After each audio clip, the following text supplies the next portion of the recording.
The room was quiet except for the faint beep of the heart monitor. Afternoon light slipped through the blinds, drawing thin lines across the man's face.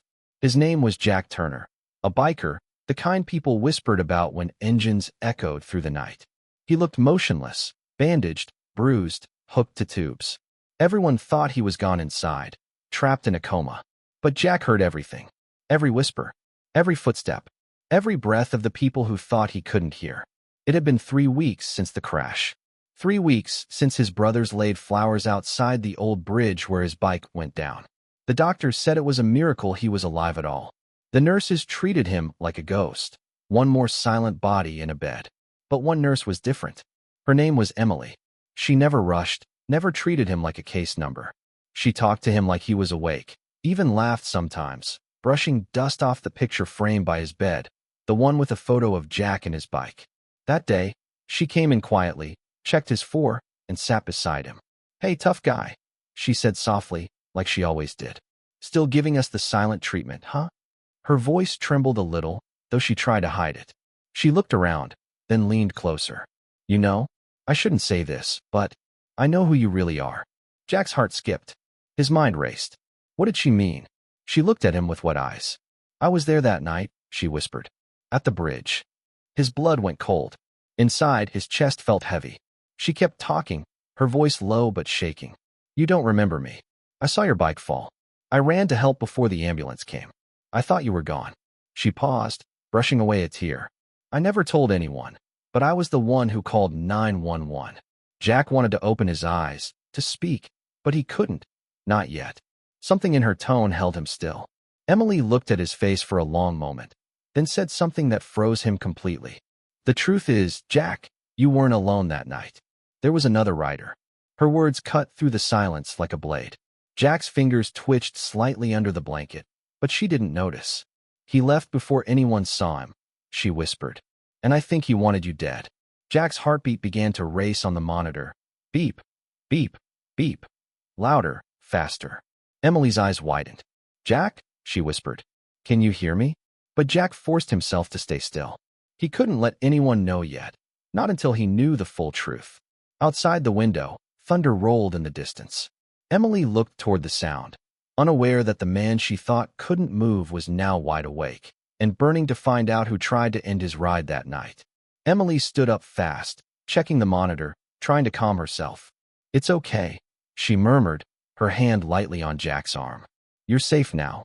But her voice betrayed her, soft, scared, carrying something more than concern. When she turned to leave, Jack caught the faintest sound, the tremor in her breathing. She wasn't just a nurse. She was hiding something.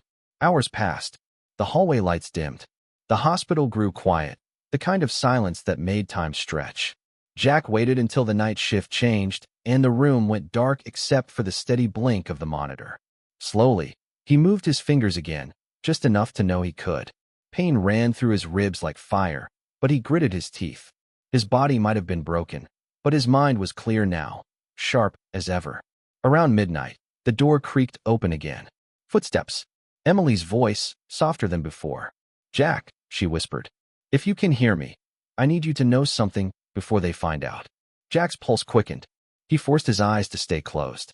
"I think your accident wasn't an accident," she said, her words trembling. "The other rider, his name was Cole. He's one of your brothers from the road, right? He came here yesterday asking questions. I didn't tell him you're still alive." Jack felt a wave of heat roll through him. Cole. The name hit like a punch. They'd ridden together for years. If she was telling the truth, that meant betrayal ran deep.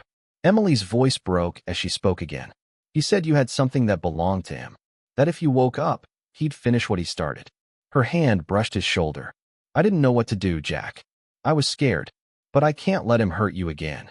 Just then, the sound of heavy boots echoed faintly in the hallway. Emily froze. "He's here," she whispered, her eyes darting to the door. Jack's heartbeat thundered in his ears. The door handle rattled once.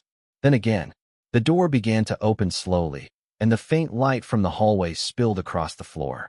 Emily took a step back, her breath catching in her throat. Through the crack in the door, a shadow moved, tall, heavy, deliberate. Jack had no choice. With all the strength left in him, he twitched his hand off the bed, knocking the tray to the floor. The crash startled the figure outside. Emily spun toward the door as the lights flickered, her voice barely a whisper. "Jack, please wake up." But Jack already had a plan forming, and the next time that door opened, he wouldn't be pretending anymore. The door swung open fast, and a man stepped inside.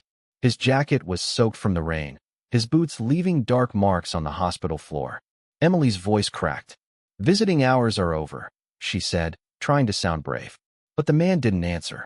He just stared at the bed where Jack lay still, his eyes glinting under the flickering light. Didn't think he'd still be breathing. The man said finally, his tone cold. Emily moved in front of him. "You need to leave, Cole," she said firmly. "Now." Cole smirked, taking another step forward. "You really think you can stop me, sweetheart?" His hand brushed against something in his jacket, metal glinting for a second before he tucked it back. Emily's heart pounded. "I already called security," she lied, but her shaking voice gave her away. Jack's body screamed to move, but every muscle fought him. He could feel the rage crawling up inside, the kind he used to keep buried on the road. His jaw tightened. His fingers twitched again, this time harder. Cole leaned closer to him, lowering his voice. "You should have stayed down, brother. You made things real hard for me." Emily took a small step back, her eyes darting to the call button on the wall, but Cole saw it too. "Don't," he warned, raising his hand. The sound of thunder outside filled the silence. Then something changed. Jack's right hand moved, slow but steady. His eyes flickered open just enough to catch Cole's reflection in the glass cabinet beside the bed. Cole froze. For a moment, time felt like it stopped. Emily gasped, her hand over her mouth. Jack's lips barely moved, but the words came out low and rough. "You shouldn't have come here." Cole stumbled back. You were in a coma," he stammered. Jack's eyes were half open now, but sharp, alive, burning. "Guess I woke up," he rasped. Emily rushed to his side, trying to steady the foreline. Cole stepped back, eyes wild. "You think you can take me like this?" he shouted, pulling something small and black from his jacket, a knife glinting in the dim light. But before he could move, the door burst open behind him. 2 hospital security guards stormed in, shouting for him to drop it. Cole turned, startled, and that was the second Jack needed. He grabbed the metal tray stand beside his bed and slammed it against the floor. The crash made Cole flinch, and one of the guards tackled him hard. The knife clattered away, sliding under the bed. Emily clung to Jack's arm, trembling. Cole fought for a moment, shouting curses, until they pinned him down. Jack stared at him, breathing heavy. "You left me to die," he said quietly. "But I don't die easy." Cole's glare faded, replaced by something that almost looked like regret. "It wasn't supposed to go that far," he muttered as they dragged him away. Emily looked at Jack, tears spilling over. "You saved yourself," she whispered. Jack turned his head slowly toward her, voice hoarse. "No," he said, weakly but sure. "You saved me twice." Outside, rain started again, tapping against the glass. And for the first time in weeks, Jack didn't feel trapped anymore. He felt alive. The morning sun crept into the room, golden and calm, melting away the storm that had shaken the night before. Jack sat propped against the pillows, a faint smile tugging at the corner of his mouth. His bruises looked softer in the daylight, but his eyes, they were different now. Awake, alive, and quiet in a way only men who've come back from the edge can be. Emily entered with a fresh bandage roll in her hand. "You look better today," she said, trying to hide the relief in her voice. Jack watched her for a moment, then asked softly, "How'd you know to stay last night?" She shrugged with a small laugh. "Something told me you weren't done fighting." She began changing his dressing carefully, but her hands trembled just a little. Jack noticed. "You were scared," he said gently. "But you stayed." Emily smiled faintly. "I figured bikers aren't the only ones who can be brave." Jack chuckled, a dry, low sound. "Guess not." He looked toward the window where sunlight spilled across the floor. "I used to think the road was the only place I felt alive," he said quietly.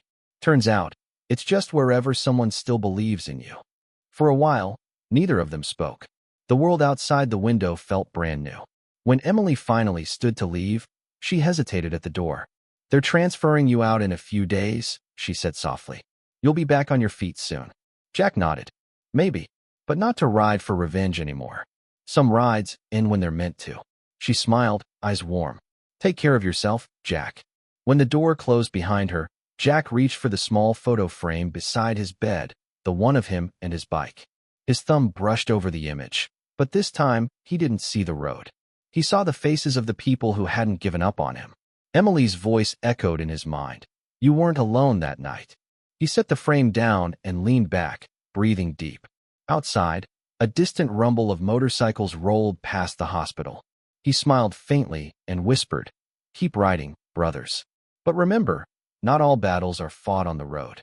He closed his eyes, the sound of the bikes fading into the open sky, a reminder that second chances don't always come with wings. Sometimes, they come wearing scrubs. If this story reached your heart, share it. Someone out there might need to remember that even the toughest souls can break and heal again. Because kindness doesn't always roar. Sometimes, it whispers through the quiet of a hospital room.